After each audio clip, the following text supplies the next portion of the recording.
And last, I will just talk very quickly about, we have a sister city, Jamaica, and we had a group of generals come down. I had been to Jamaica, and with General, I have to say, DC National Guard, who's always been great. General Worley said, if she calls, whatever she needs, make sure she has it.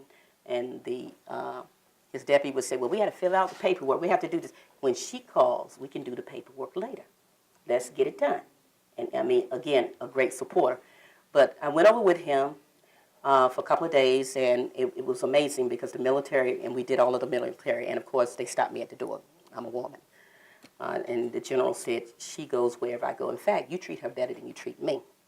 So that worked perfectly until we were ready to go up in the helicopter, which they said, you can't ride. I'm riding. If they are going to ride, I'm riding. So you all need to figure out what you need to do to be comfortable, because I will be up in the helicopter with the general and everybody else. The general looked at me, if she wants to ride, she's riding. But then they came to visit us, and fabulous EOC, again, great staff.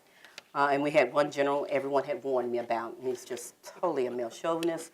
You're not going to get along with him. Well, you know, I don't need to get along. He needs to get along with me. I don't need to get along with him. You know, he's here to get some things from me. I'm not here, you know.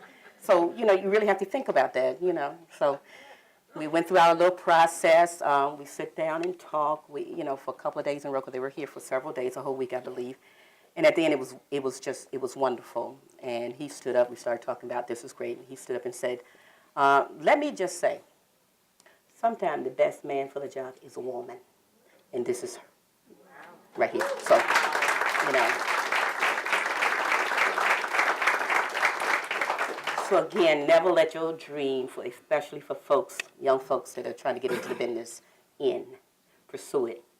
The field is just completely wide open.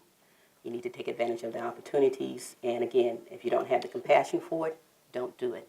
I think when I first started, someone said you either love it or you hate it. And if you hate it, don't do it. If you love it, this is where you can end up. So again, thank you.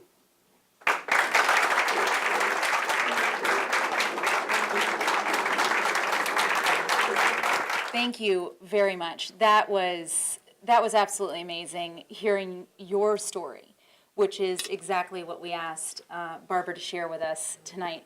We want to hear your story. We want to hear your experience. And I just told her this, you have the floor. Tell us what you want us to know.